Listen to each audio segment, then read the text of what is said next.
Hello, my name is Ola, and I'm going to react to food theories.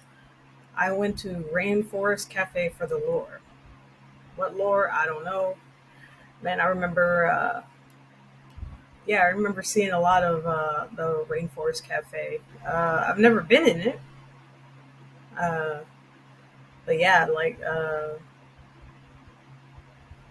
don't know. Like, I remember just seeing them everywhere. Like, you couldn't escape it. Like, they were like in every mall. And then, I don't know, like they just all of a sudden just like disappear. I don't know if they still have them here anymore. I don't know if they've just moved them to a different state, country. I don't know, but yeah, let's check it out. What lore Matt Pat's talking about, and if you want to like, comment, subscribe my channel, you can. If you want to, that's fine too. Here we go. No one told us, but the lore is actually hidden in the children's menu. It's in that dot to dot. It will reveal the secret code that unlocks the lore of the Rainforest Cafe. This is gonna be a video, isn't it? Yeah, it's gonna be a video. This is gonna be a wacky video. Aww. This is food theory in the jungle. Coming to you live from the jungle. Already taking after his daddy. Oh.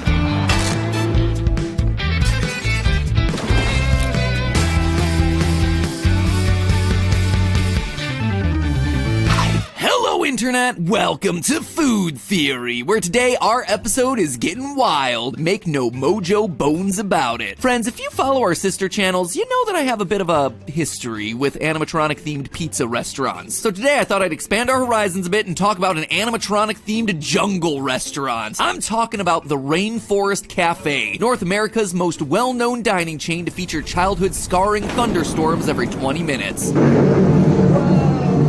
It's all pretend, but it's all just lights and sound. Ah, yes. The only restaurant that requires a parental disclaimer to avoid traumatizing your kid. In case you missed it, or in case you thought that this was just something that they made up for the climax of Paul Blart Mall Cop. Hey you, Scuba Doobie Doo.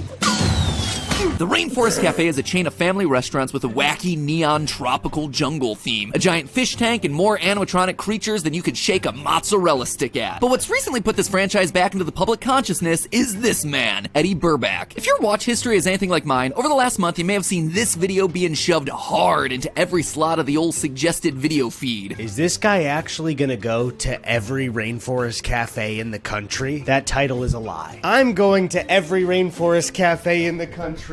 And Canada! And that's exactly what he does. 36 minutes of road tripping around the US and Canada! With his friend and fellow YouTuber Ted Nivison to experience the minor quality differences between 18 different locations of this franchise, from the one with a volcano down in Florida to the one with a dark ride in Galveston, Texas. If you haven't been beaten into submission by the algorithm to click on any of these videos yet, do it. One, it'll get YouTube off your back, but two, both guys just make great videos. I've actually been watching Eddie for a while now, but this video introduced me to Ted. Both of their channels are hilarious, so find your new favorite creator today and dull the pain of existence with a few hours of watching someone buy tickets to Morbius over and over and over. Anyway, I was so inspired by their heroic trip that I made one for myself. To continue their glorious mission of eating at every Rainforest Cafe, I decided to check one off the list that they didn't hit. The only Rainforest Cafe in all of Europe, and one of only 6 international locations, Rainforest Cafe Paris. Disneyland Paris, to be specific. So our options are Rainforest Cafe or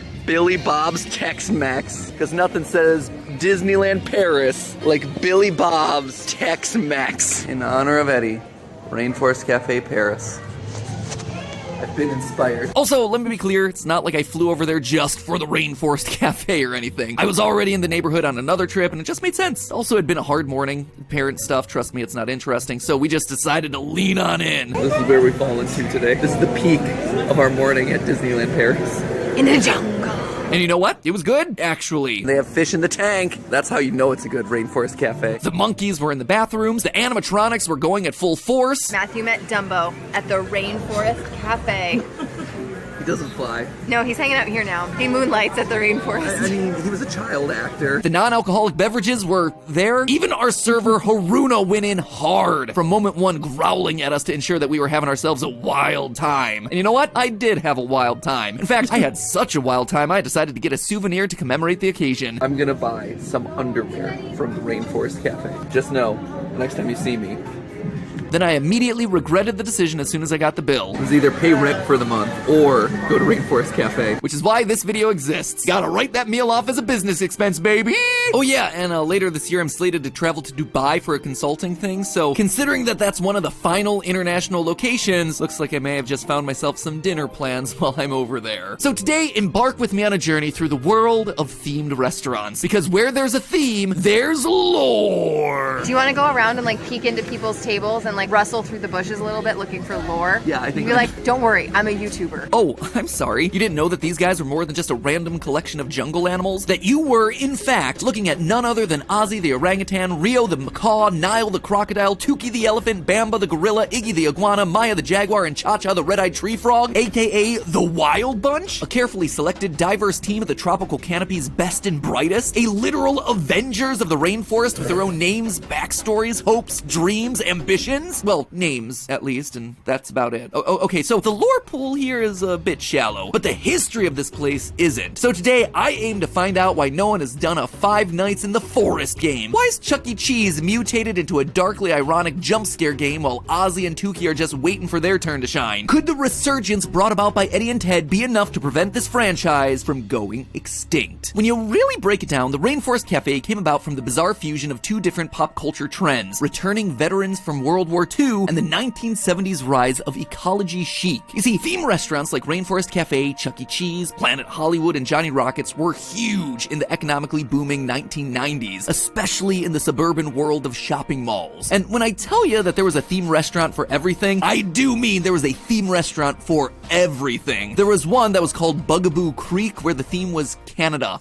Just Canada. And let's not forget the restaurant Twin Peaks, where one look at the decor will tell you that the theme was not a classic David Lynch mystery series. But to understand why this was such a trend in the 90s, it's actually helpful to look at the beta version of the concept from the previous boom period in the 50s, specifically the post-World War II baby boom, aka the origin of the phrase boomers. By the 1950s, families with booming broods were entering a thriving post-war economy, an economy that actively encouraged America's expanding middle class to buy cars, move to the sprawling suburbs, and keep that economy chugging along by buying more stuff. And the most popular stuff to buy? Well, anything that seemed fancy or exotic, but now was fortunately within your price bracket. See, the boomers' parents had not only just finished surviving a Second World War, many of them had also lived through the Great Depression, facing abject poverty, hunger, and struggle. Suddenly, being able to buy your own house and paint it whatever color you wanted, put whatever furniture you wanted in, use as many patterns as you wanted, that was a huge luxury. I mean, it certainly is that today too, but just saying, it hadn't been available like that in anyone's lifetime. It's easy to look back on all these classic, here's what the 50s looked like, button color decorating photos and cringe at how tacky everything was, but remember, this was kind of like the birth of retail therapy for a generation that had basically lived through the apocalypse, and food was obviously a huge part of all that. Why are old cookbooks full of unholy jello desserts and dinners where bananas and pineapples get Frankenstein together? Because gelatin and tropical fruit that was available out of season were items that used to represent things only rich people could have. Mostly because up until that point, it was. The process of rendering collagen from animal bones took a lot of time and skill. As the story goes, when Marie Antoinette was caught fleeing Paris, she was eating carrots aspic in her carriage. But now, fast forward to the 50s, and suddenly that's available to the everyman. Powdered gelatin was everywhere, so were refrigerators. This jello ring around the tuna garnished with radish roses may look disgusting to you, probably tasted disgusting too, but in 1962, this was somebody's equivalent of eating chicken wings that were battered in liquid gold. It said, in one dish, I didn't just survive, I thrived. Into this cultural mix came Ernest Raymond Gant, an American businessman and World War II vet who introduced the world to his iconic restaurant, Dom the Beachcomber, which we know today as a tiki bar, where the walls were covered in bamboo, Polynesian masks, and driftwood, and they were serving fruity drinks with tropical-sounding names. It was kitschy, it was far from authentic, and it was a smash hit, especially for World War II veterans who were nostalgic for their time abroad in the Pacific, as well as American diners who were looking for something a little exotic. Almost immediately, there were hundreds of copycats across the country, and suddenly the world had itself the first ever theme restaurant. And as you can probably guess, even if you've never been to a tiki bar for yourself, the Rainforest Cafe is very much the more family-friendly descendant of this concept. The same way that 1950s moms and dads filled their homes with quote-unquote tacky furniture, chowed down on fruity jello, and trekked out to silly bars packed with tiki torches, 1990s families ventured into the Rainforest Rainforest Cafe to munch on safari fries and take photos with Cha-Cha because they could. Because it felt like an indulgence. It was the replacement for a trip to the jungle or a trip to Disneyland. All of it without being too indulgent. I have to take out a second mortgage on our house. Alright, to be fair, the second helping of Rasta Pasta was a bit on the indulgent side. The other half of this story begins in the 1970s with the rise of the environmental movement. The late 50s and 60s constantly had environmental hazards in the headlines. Massive oil spills in Santa Barbara, nuclear testing at Bikini Atoll, radioactive fallout off the coast of Japan, rivers catching fire near my hometown in Ohio. Booyah, baby, that is Cleveland pride right there. Takes a special city to be able to set the water on fire. People were starting to have enough, and all this ecological devastation was contrasted with the first color photographs of the Earth taken from astronauts in space. The iconic blue marble photograph comes from this generation. Humanity realized en masse for the first time that the Earth was beautiful. It needed protecting. This was just a bit of what gave rise to the modern incarnation of Earth Day as we know it. Ecology chic suddenly became all the rage in 1970s family entertainment, from Sesame Street to Woodsy the Owl and Smokey the Bear. You can let some people know.